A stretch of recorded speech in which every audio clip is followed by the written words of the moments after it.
we do it? We'll do it together.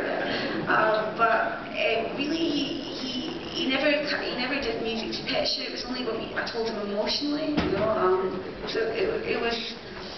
I'd just also like to say that Johnny gave us 80 different tracks for this film. Yeah, 80 separate pieces of music, and putting those together was a big job. What was really wild, I recall, the first sort of things that he gave us, he would give you sounds. Not even, he starts with actual sound, and it would be experiments in sounds, which I thought was just incredible. I've never seen a composer do that. We had such fun. I think we both were nervous when we went down there. It's like a Radiohead studio, and Johnny Greenwood, and he was so respectful, and I think it was the best time we had going down there. It was so wonderful. Yeah. But I really have to thank Joe and Rory as well for the contributions. Most of this track. Yeah, uncredited stuff, but that's what you do in movies. I think he just was this wonderful, respectful guy who he didn't do it a traditional way to picture, but that was so amazing because it was all about emotions. And we had such a blast. We found this wonderful classical Chinese musician called Lu Fan, who came and recorded at Johnny's studio. And she doesn't know who Johnny is. I mean, she was like, "No, that's wrong. You're not doing it right." Because she had her own opinion, and her music's amazing. But just to gather these musicians was wonderful. It was one of the best experiences of my life, actually. Excellent. The gentleman over here.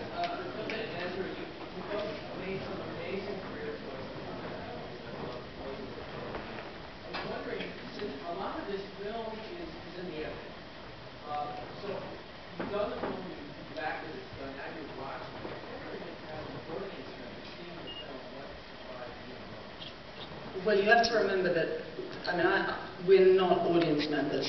We try to be audience members. In maybe 10 years' time, we might be able to see it.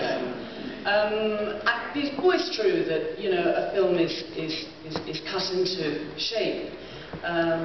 But apart from the fact that I was actually, privy to the cut of this film and sort of helped it develop, the truth is, the film is pretty much, even though it's a very complicated edit, it's pretty much within the script. All of that cutting from visual to visual was what Lynn and Rory laid down in the first place, and even in the shooting script, because as Lynn said, we had 30 days to shoot this film. We had to really know what we were doing, and it might look like we didn't know what we were doing, but the truth is we actually did. And Lynn and Rory had sensed the visual cuts right in the sort of, I would say, the penultimate draft of the script.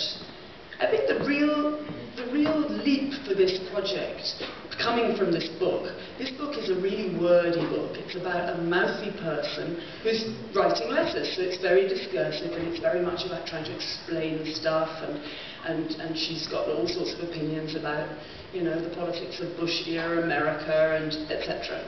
And we knew that we wanted to make a film about dumbness. This woman is completely dumb. She can't talk to her soul. She's completely lonely. We all knew that we didn't want to explain anything. And we also didn't know that we couldn't work it out either. So the script kind of laid down that dumbness, and the music and the soundtrack is possibly is where the articulacy lies, apart from the camera. But the script was there always from the beginning of shooting, and these guys did it. Sorry, standing everyone's toe. But basically, what was wonderful is that Lionel, who wrote the book, which is very different actually, she really loved it. She thought it was he's dancing still. But she sort of saw it as completely exactly like the book, and it's totally different. And that was a big deal actually. It was quite an amazing experience, that Keep it there. I saw this film once at Cannes, and it was sort of like being hit by a train, but then getting caught under the train, and being run over by the entirety of the train. No, I think that meant it was good. And then the train passed me by, and like my mother was next to me sobbing, and I started sobbing, and then I couldn't really walk or speak for a few hours. So yeah, not an impartial audience member yet. Haven't come around to that happy place, but it was fun. I mean, it's a fun time, as I recall.